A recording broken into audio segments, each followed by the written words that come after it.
అందరికీ నమస్కారం. ఈరోజు మనతో పాటు ఉన్నారు ప్రముఖ జ్యోతిష్యులు బ్రహ్మశ్రీ నందిబట్ల శ్రీహరి శర్మ గారు. గురువుగారితో మాట్లాడి మరిన్ని వివరాలు తెలుసుకుందాం. నమస్కారం గురుగారు. వాగర్థావివ సంపృక్తౌ వాగర్థ ప్రతిపత్తయే జగతః పితరౌ వందే పార్వతీ పరమేశ్వరౌ.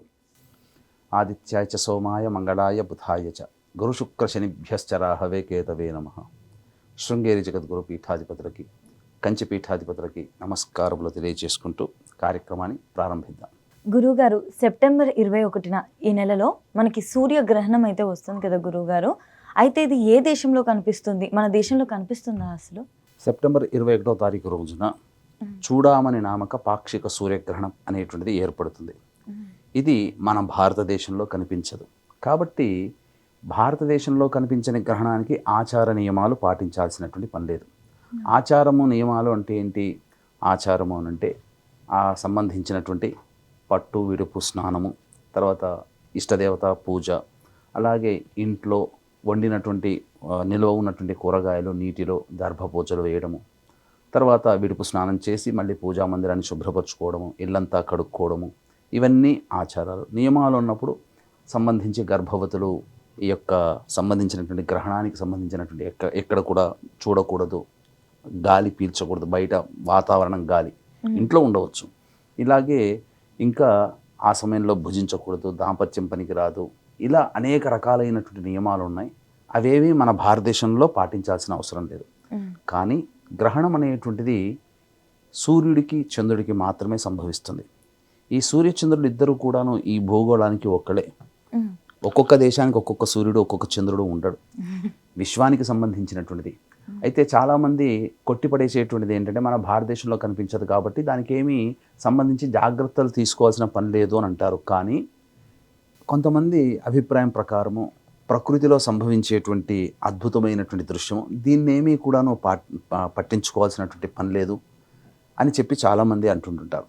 వాస్తవమే, ప్రకృతిలో అద్భుతమైనటువంటి దృశ్యం. ఎందుకంటే చంద్రగ్రహణం ఉన్నప్పుడు, సూర్యగ్రహణం ఉన్నప్పుడు పండు వెన్నెల విరజిమ్మేటువంటి చంద్రుడు కొద్దిసేపు అంతర్ధానం అయిపోతాడు.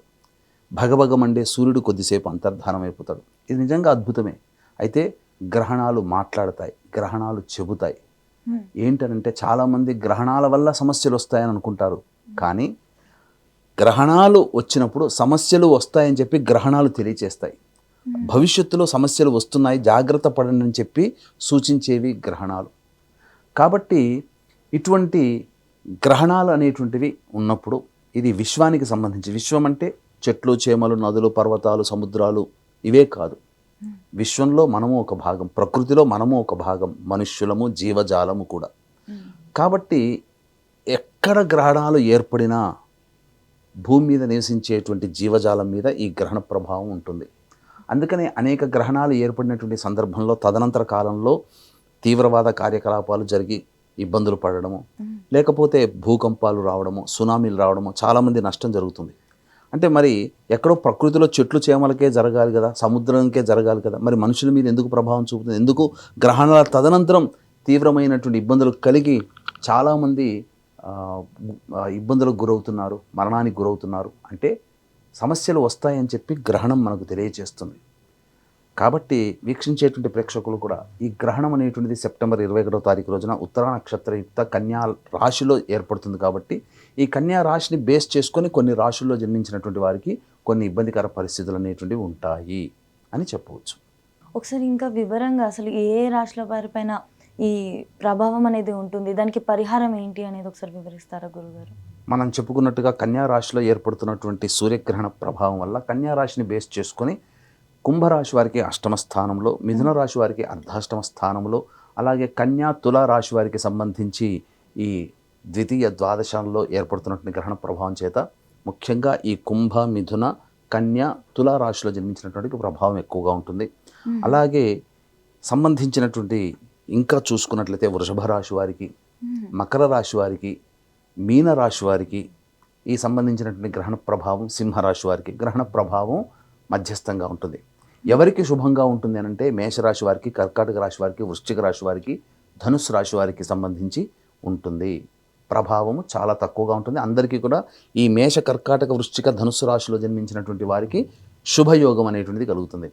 మొన్న మనం చేసినటువంటి అనేక ప్రసార మాధ్యమాల్లో చంద్రగ్రహణ ప్రభావానికి సంబంధించి చేసినప్పుడు కన్యా రాశి వారికి బాగుంటుందని చెప్పారు, నా జాబ్ పోయిందని చెప్పి ఒకరు కామెంట్ పెట్టారు. కానీ ఈ కన్యా రాశిలోనే గ్రహణ ప్రభావం అనేటువంటిది 15 రోజుల తేడాతో మళ్ళీ సూర్యగ్రహణం వస్తుంది. కాబట్టి కన్యా రాశి వారికి చంద్రగ్రహణ ప్రభావం బాగున్నప్పటికీ సూర్యగ్రహణం అనేటువంటిది కన్యా రాశిలో ఏర్పడుతున్నటువంటి కారణం చేత కన్యా రాశి వాళ్ళు ఇబ్బందులు పడుతున్నారు. మరి చేస్తున్నటువంటి జాబు పోయిందని తార్కాణం మనకు కనిపిస్తుంది కదా.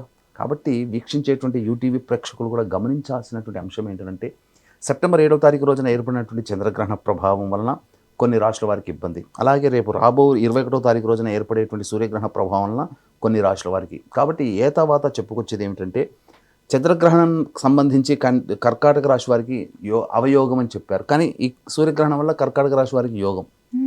కాబట్టి ఇలా మనం చెప్పుకుంటూ పోతే 12 రాశుల వారికి సంబంధించి ఒకే నెలలో 2 గ్రహణాలు ఏర్పడుతున్నటువంటి కారణం చేత దాదాపుగా 12 రాశుల్లో జన్మించినటువంటి వారికి ఒక గ్రహణం యోగము, ఒక గ్రహణం అవయోగాన్ని కలగజేస్తుంది. కాబట్టి నా వ్యక్తిగతమైన అభిప్రాయం ప్రకారము 12 రాశుల్లో జన్మించినటువంటి వారు కొన్ని పరిహారాలు పాటించి తీరవలసిందే. ఇష్టదేవతారాధన గ్రహణ సమయంలో చేసుకోవాలి. గ్రహణ సమయం అనేటువంటిది మన భారతదేశ కాలమానానికి సంబంధించి అన్వయింప చేసుకుంటే ఏ సమయంలో ఏర్పడుతుంది అని అంటే ఈ 21వ తారీఖు రోజున రాత్రి 10:59 ప్రారంభమై తెల్లవారుజామున 3:23 వరకు ఉంటుందంటే దాదాపు సుదీర్ఘంగా 4:24 పాటు ఉండేటువంటి ఈ యొక్క సూర్యగ్రహణ ప్రభావంలో ఆ సమయంలో అందరూ మేల్కొని ఉండగలిగితే ఇష్టదేవతారాధనగా విష్ణు శివ లలిత సహస్రనామ పారాయణం చేసుకోవడం చాలా మేలని చెప్పవచ్చు. లేదా ఇష్టదేవతారాధన గురువు గారు ఇచ్చినటువంటి మంత్రోపదేశం చేసుకుంటే అద్భుతమైనటువంటి ఫలితాలు చూస్తారు. ఒక ముఖంలో ఒక వర్చస్సు అనేటువంటిది వస్తుంది, కాంతి కలుగుతుంది. మనకు రాబో భవిష్యత్తులో వచ్చేటువంటి ఇబ్బందుల నుంచి మనం చేసుకున్నటువంటి దేవత యొక్క అనుగ్రహ ప్రభావం వల్ల మనకు మంచి జరుగుతుంది. ఇంకా ఉదాహరణగా మీకు చాలా ఖచ్చితంగా చెప్పాలి అనంటే ఇక్కడ గమనించాల్సినటువంటి అంశం ఏంటంటే ఈ గ్రహణ సమయంలో దైవశక్తి తగ్గిపోతుంది, రాక్షస శక్తి పెరుగుతుంది.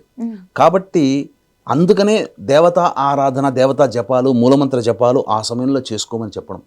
కాబట్టి ఖచ్చితంగా దేవతాశక్తిని పెంపొందించే విధంగా మనం గురువు గారు ఇచ్చినటువంటిది లేదా మనం ఇంట్లో మనం చేసుకునే నిత్య మూలమంత్రాలు లేదా స్తోత్ర పారాయణాలు చేసుకోవడం వల్ల ఆ దేవతకి మనం బలాన్ని కల్పించినట్లు అవుతాం. ఖచ్చితంగా ఆ దేవత గుర్తుపెట్టుకొని అవసర సమయంలో మనకు ఆ దేవత మనల్ని కాపాడుతుంది. ఉదాహరణకి మీరు ఇబ్బందుల్లో ఉన్నారమ్మా, మీకు ఖచ్చితంగా డబ్బు కావాల్సిన సమయం ఏర్పడుతుంది, మీ దగ్గర చిల్లి గవ్వ ఉండదు. ఎవరైనా ఒక మంచి వ్యక్తి వచ్చి 1000 రూపాయలు తీసుకోమ్మా, నీకు సహాయానికి ఇస్తున్నాను, నువ్వు వాడుకో, నువ్వు నీ ఇబ్బంది నుంచి బయటపడన్నప్పుడు నువ్వు కొంతకాలానికి కొన్ని సంవత్సరాల తర్వాత గొప్పదాని అవుతావు. గుర్తుపెట్టుకుని ఆ వ్యక్తికి 10ంతల డబ్బు సంపాదించి ఇస్తావు కదా, ఎందుకు కృతజ్ఞత. అలాగే దేవతాశక్తి అనేటువంటిది బలహీన సందర్భంలో దేవతాశక్తికి నీవు బలాన్ని సమర్పిస్తున్నప్పుడు ఖచ్చితంగా ఆ దేవతాశక్తి నీకు అవసరమైన సమయంలో నీకు ఉపయోగాన్ని కలగచేస్తుంది. ఇది సారాంశం. అందుకని దీన్ని దృష్టిలో పెట్టుకుని ఈ యొక్క కన్యా రాశిలో ఏర్పడినటువంటి ఈ యొక్క సూర్యగ్రహణ ప్రభావం వలన చెప్పినటువంటి రాశుల్లో మేష, కర్కాటక, వృశ్చిక, ధనుసు రాశుల వారికి సంబంధించి తప్పించి వృషభ, మిథున, సింహ, కన్య, తుల, మకర, కుంభ, మీన రాశుల్లో జన్మించినటువంటి వారికి ఈ యొక్క గ్రహణదోష ప్రభావం ఉంది. కాబట్టి 22వ తారీఖు రోజున సాయంకాలం మన పీఠం ఆధ్వర్యంలో అనగా దసరా నవరాత్రులు ప్రారంభమైన మొదటి రోజు సాయంకాలం ప్రదోషకాల సమయంలో సాయంత్రం 7 గంటలకి సంబంధించి సూర్యుడికి, కేతువుకి, అలాగే కుజుడికి గ్రహ జపాలు, అలాగే ఈ మూలమంత్రం అనగా గణపతికి మరియు ఈ సంబంధించినటువంటి సుబ్రహ్మణ్య స్వామికి రుద్రపారాయణాలు అనేటువంటివి మన పీఠం ఆధ్వర్యంలో జరపబడుతున్నాయి. అలాగే చాలామంది చంద్రగ్రహణం సంబంధించినటువంటి ఏర్పడినప్పుడు అప్పుడు కొంతమంది పరిహారాలు చేసుకోలేదు. కాబట్టి శాస్త్రం ఏం చెప్పబడి ఉంది, గ్రహణం ఏ నక్షత్రంలో అయితే ఏర్పడుతుందో ఆ నక్షత్రం మళ్ళీ తిరిగి వచ్చే సమయంలో ఈ యొక్క సంబంధించినటువంటి పరిహారాలు చేసుకోవాలి. కాబట్టి వెంబడి సూర్యగ్రహణం కూడా వస్తుంది. మన భారతదేశంలో కనిపించదు, కానీ దాని ప్రభావం కొన్ని రాష్ట్రాల మీద ఉంటుందని చెప్పాం. కాబట్టి ఖచ్చితంగా ఆ సందర్భంగా ఈ చంద్రగ్రహణానికి దోష నివారణ చేసుకోలేని వాళ్ళు కూడా 22వ తారీఖు మన పీఠం ఆధ్వర్యంలో జరిగే కార్యక్రమంలో పాల్గొనవచ్చు. భక్తి ఉన్నవాళ్ళు చంద్రగ్రహణం సమయంలో పరిహారాలు పాటించినా మళ్ళీ ఈ సూర్యగ్రహణ ప్రభావం వలన ఏర్పడేటువంటి సంబంధించినటువంటి వాటికి కూడా పాల్గొనడం వల్ల భవిష్యత్తులో గొప్ప దైవశక్తిని సొంతం చేసుకున్న వాళ్ళు అవుతారని చెప్పవచ్చు. ఈ కార్యక్రమం అతి సామాన్య మానవుడు కూడా పాల్గొనే విధంగా రూపకల్పన చేయడం జరిగింది. ఈ కార్యక్రమంలో పాల్గొన్నటువంటి వాళ్ళకి శక్తిపాతం చేసినటువంటి కరుంగలి మాల ఇవ్వడం జరుగుతుంది. గురువుగారు, ఇప్పుడు మీరు ఏదైతే చెప్పారు కరుంగలి మాల అనేది, అది చాలా పవర్ఫుల్ అని చెప్పేసి అందరూ నమ్ముతున్నారు, కానీ నకిలీ వస్తుందని కూడా భయపడుతున్నారు కదా గురుగారు. ఈ గ్రహణాల టైంలో ఈ మాల వేసుకోవడం వల్ల దానికి ఇంకా మంచి జరుగుతుంది అంటారా? గ్రహణాల సమయంలో శక్తిపాతం చేసి 22వ తారీఖు రోజున మనం పూజ జరిపించి ఇస్తున్నామమ్మా. చాలా మటుకు బయట నకిలీ వస్తువులు అనేటువంటివి ఉన్నాయి. కాబట్టి మనం మంచి వస్తువుని మనం ఏర్పాటు చేసి ఉన్నాం కాబట్టి అందులో ఏమాత్రం ఇబ్బంది పడాల్సినటువంటి అవసరం లేదు. చక్కగా ఆ నరదృష్టి నరఘోష అనేటువంటిది తగ్గుతుంది. మనకి ప్రధానంగా నెగిటివ్ ఎనర్జీ మన బాడీలోంచి వెళ్ళిపోతుంది. Positive attitude, right thinking, right attitude అనేటువంటిది మనం తీసుకోగలుగుతామని చెప్పవచ్చు. అందరూ భయపడుతున్నారు కరుంగలి మాల తీసుకోవాలి అని అనుకుంటే, ఇలా మనకి నమ్మకం ఉన్న చోట వెళ్ళి చాలా హ్యాపీగా అయితే తీసుకోవచ్చు, నమ్మకంగా అని అయితే నేను భావిస్తున్నాను గురుగారు. గురుగారు ఇంకొకటి, ఇందాక మీరు చెప్పినట్లుగా గ్రహణం సమయంలో ఒక్కసారి చదివితే దేవుడు 100 సార్లు చదివిన పుణ్యం ఇస్తాడు, 100 సార్లు చదివితే 1000 సార్లు చదివిన పుణ్యం ఇస్తారు అంటారు కదా. ఇందాక మీరు చెప్పిన వివరణ దీని గురించే కదా గురుగారు? అవునమ్మా, గ్రహణ సమయంలో ఖచ్చితంగా ఎవరైనా కానీ ఇష్టదేవత ఆరాధన ఖచ్చితంగా చేసుకోవాలి. గురుగారు, ఒకటే నెలలో 2 గ్రహణాలు అయితే వచ్చాయి, అది కూడా చాలా తక్కువ వ్యవధితో వచ్చాయి. అసలు ఇలా 2 గ్రహణాలు రావడం వల్ల ఈ భూగోళంపై ఎటువంటి పరిణామాలు మనం చూడవచ్చు అంటారు? ఎప్పుడు కూడా హిస్టరీ అనేటువంటిది మనం బేస్ చేసుకుంటామమ్మా. ఎవరైనా కానీ భవిష్యత్తు నిర్ణయించాలంటే గత చరిత్ర. ఇప్పుడు ఒక అబ్బాయి ఒక అమ్మాయి వివాహం చేయాలి అన్నప్పుడు తల్లిదండ్రులు ఏం చేస్తారు? అబ్బాయినే కాదు కదా, వాళ్ళ ఫ్యామిలీ హిస్టరీ, వాళ్ళు ఎటువంటిది, ఆ అబ్బాయి ఏం చదువుకున్నాడు, ఎలా పెరిగాడు, ఎక్కడ ఉన్నాడు, ఏం చదువుకున్నాడు, ఎక్కడ చదువుకున్నాడు, ఆ హిస్టరీ అంతా తీసుకుంటారు కదా. ఒక సంస్థ ఉద్యోగం ఇవ్వాలన్నా కానీ ఒక ఉద్యోగం సంబంధించినటువంటి అతని previous history, background verification, IAS officer కావాలన్నా బ్యాక్గ్రౌండ్ చెకప్ చేస్తారు. అలాగే మనము ప్రకృతి పరంగా మనం చూసినప్పుడు ఒకే నెలలో 2 గ్రహణాలు వచ్చినటువంటి సందర్భంలో నేను చాలా రీసెర్చ్ అనేటువంటిది ఈ యొక్క సంబంధించిన దాంట్లో చేశానమ్మా. అయితే దీనికి వివరాలు కూడా తెలియజేస్తాను. ఈ యొక్క సెప్టెంబర్ 21వ తారీఖు రోజున ఏర్పడేటువంటి యొక్క సంబంధించినటువంటి సూర్యగ్రహణము ఆస్ట్రేలియా, న్యూజిలాండ్, ఫిజీ, అంటార్కిటికా ఖండము, పసిఫిక్ మహాసముద్ర తీర ప్రాంతాల్లో ఏర్పడుతుంది. ఆ దేశ ప్రాంతాలలో ముఖ్యంగా ఆస్ట్రేలియా, న్యూజిలాండ్ ప్రాంతాల్లో మన భారతీయులు ఉన్నారు కాబట్టి ఆ యొక్క ఆస్ట్రేలియా, న్యూజిలాండ్ కాలమాన ప్రకారము ఎప్పుడు సూర్యగ్రహణం ప్రారంభమవుతుందో ఆ సమయానికి పట్టు స్నానము, విడుపు స్నానం, విడిచిన తర్వాత విడుపు స్నానము ఆచరించి ఇంట్లో నియమైనటువంటి జీవితాన్ని ఆ ప్రాంత ప్రజలు, అందున భారతీయులు అక్కడ నివసిస్తున్నట్లయితే ఆస్ట్రేలియా, న్యూజిలాండ్, ఫిజీ వంటి దేశాల్లో వాళ్ళు పాటించాలి. ఇక కమింగ్ టు ద పాయింట్ మనం వచ్చినట్లయితే ఒకే నెలలో 2 గ్రహణాలు అనేటువంటిది ఏర్పడిన సందర్భంలో 1947 సంవత్సరం నుంచి స్వాతంత్రం వచ్చినప్పటి నుంచి రీసెంట్గా 2022 వరకు కూడా, ఇంకా చెప్పాలంటే 2025 ఈ సంవత్సరం మార్చి వరకు కూడా రీసెర్చ్ చేసినటువంటి ఫలితాలు అనేటువంటివి నేను వీక్షించేటువంటి ప్రేక్షకులకు ముందు పెడతాను. మీరు గూగుల్లో ఎక్కడైనా కానీ సెర్చ్ చేసుకోవచ్చు. వాటికి సంబంధించినటువంటి ఆ ఫలితాలు ఏం జరిగాయి, ఏం దుర్ఘటనలు జరిగాయి అనేటువంటివన్నీ కూడా మీకు గూగుల్లో మీకు దొరుకుతాయి. కాబట్టి ఇదేమి కూడా సృష్టించినటువంటి విషయం అయితే కాదు. అయితే ఈ ఒకే నెలలో 2 గ్రహణాలు అంటే, ఒకే నెల అంటే మనం పిలుచుకునేటువంటి గ్రెగోరియన్ క్యాలెండర్ ప్రకారం జనవరి, ఫిబ్రవరి, మార్చి కాదమ్మా, తెలుగు మాసాలు చైత్రము, వైశాఖం, జ్యేష్టం, ఆషాఢం, శ్రావణం, భాద్రపదం ఇలా. అయితే అన్నిటికన్నా భాద్రపద మాసంలో ఒకే నెలలో 2 గ్రహణాలు ఏర్పడడం ప్రభావం వలన ప్రధానంగా హైందవేతరుల యొక్క శక్తి తగ్గుతుంది. అంటే హైందవేతరులు అంటే సనాతన ధర్మాన్ని పాటించేటువంటి దేశము తప్ప మిగతా దేశాలలో అల్లర్లు చెలరేగుతాయి, కొన్ని ఇబ్బందికర పరిస్థితులు అనేటువంటివి ఉంటాయి. ముఖ్యంగా ఈ యొక్క భాద్రపద మాసంలో వచ్చేటువంటి సూర్యగ్రహణ ప్రభావం వలన నేపాల్ వంటి దేశంలో, ఆఫ్ఘనిస్తాన్ మరియు అలాగే ఈ సంబంధించినటువంటి బంగ్లాదేశ్, పాకిస్తాన్ వంటి దేశాలలో కూడా ఇబ్బందులు అనేటువంటివి కలుగుతాయి అని చెప్పి మనం చెప్పడం జరుగుతుంది. అలాగే మత ఛాందసవాదంగా పిలుచుకొని మతమే పెరగాలని ఆలోచన చేసేటువంటి వాళ్ళ దేశాలన్నింటిలో కూడా ఇబ్బందికర పరిస్థితులు అనేటువంటివి తలెత్తుతాయి.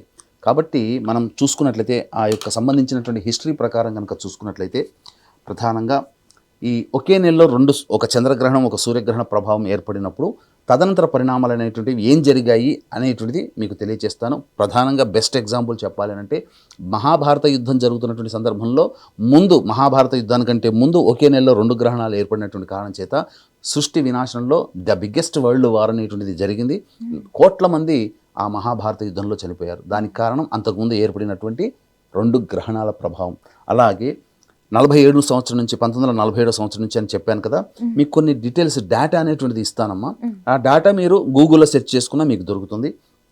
23 ఏప్రిల్ 1948 రోజున చంద్రగ్రహణం, అలాగే 9 మే 1948న సూర్యగ్రహణం ఏర్పడింది. ఈ ప్రభావ తదనంతరం 14 మే 1948లో ఫస్ట్ అరబ్ కంట్రీస్ మీద ఇజ్రాయెల్ దాడి అనేటువంటిది జరిగింది. అరబ్ ఇజ్రాయెల్ మధ్యన యుద్ధం, ఫస్ట్ యుద్ధం అప్పటి నుంచి స్టార్ట్ అయింది. అప్పటి నుంచి స్టార్ట్ అయిన యుద్ధం ఇప్పటికీ కూడా కొనసాగుతుంది అరబ్ కంట్రీస్ ఇజ్రాయెల్ మీద. మొన్ననే యూఏఈ సంబంధించినటువంటి నగరం దోహా మీద ఇజ్రాయెల్ 2000 కిలోమీటర్ల పైగా ప్రయాణం చేసి మిసైల్స్ దాడి చేసి వచ్చింది. ఇప్పుడు అదే బర్నింగ్ టాపిక్ అవుతుంది. ఇక 5 సెప్టెంబర్ 1941 చంద్రగ్రహణం, 21 సెప్టెంబర్ 1941లో సూర్యగ్రహణం. ఈ ప్రభావం వలన సెకండ్ వరల్డ్ వార్ అనేటువంటిది తదనంతరం స్టార్ట్ అయింది. తర్వాత 29 ఏప్రిల్ 1976లో చంద్రగ్రహణం, 13 మే 1976లో సూర్యగ్రహణం ఏర్పడింది. అప్పుడు 28 జూలై 1976 సంవత్సరంలో, అనగా ఏర్పడిన మే తర్వాత ఎందుకంటే గ్రహణ ప్రభావం ఎప్పుడు కూడాను గ్రహణం అయిన తర్వాత కనీసం 4 నెలల వరకు దాని ప్రభావం ఉంటుంది. దీని ప్రకారం 28 జూలై 1976లో టంక్షన్, చైనా యొక్క రాష్ట్రం టంక్షన్లో అత్యంత భారీ భూకంపం ఏర్పడి 6,55,000 మంది మరణించారు. ఇక 15 డిసెంబర్ 1982 సూర్యగ్రహణం, 30 డిసెంబర్ 1982 చంద్రగ్రహణం. దీని కారణం వల్ల జనవరి, ఫిబ్రవరి, మార్చి 1983 సంవత్సరంలో జనవరి, ఫిబ్రవరి, మార్చి మన భారతదేశంలో అల్లర్లు చెలరేగి అస్సాంలో దాదాపు 545 మంది బోడో అటాక్స్ అనేటువంటి జరిగింది. కారణం చేత దాదాపు మన భారతీయులు 500 మంది అస్సాంలో చనిపోవడం జరిగింది. ఇక 30 అక్టోబర్ 2005 సూర్యగ్రహణం, 17 అక్టోబర్ 2005 చంద్రగ్రహణం. ఈ కారణం వల్ల అక్టోబర్ 8, 2005 సంవత్సరంలో కాశ్మీర్లో భూకంపం ఏర్పడి 1,00,000కు పైగా మరణించడం జరిగింది. అలాగే 30 డిసెంబర్ 2009 చంద్రగ్రహణం, 15 జనవరి 2010 సూర్యగ్రహణం. ఈ కారణం వల్ల హైతీ దేశంలో భూకంపం ఏర్పడి 2,00,000 పైగా మరణించడం జరిగింది. ఇక వెరీ రీసెంట్గా 25 అక్టోబర్ 2022 సూర్యగ్రహణం, 8 నవంబర్ 2022 చంద్రగ్రహణం. ఈ కారణం వల్ల టర్కీ, సిరియాలో ఈ తదనంతరం భూకంపం ఏర్పడి 50,000 మందికి పైగా చనిపోయారు. వెరీ వెరీ వెరీ రీసెంట్గా ఈ 14 మార్చి 2025 సంవత్సరంలో చంద్రగ్రహణం, 29 మార్చి 2025 సంవత్సరంలో సూర్యగ్రహణం ఏర్పడినటువంటి కారణం చేత తదనంతర పరిణామాల్లో ఆ గ్రహణాలు ఒకే నెలలో రావడం వల్ల మన భారతదేశంలో లేవు.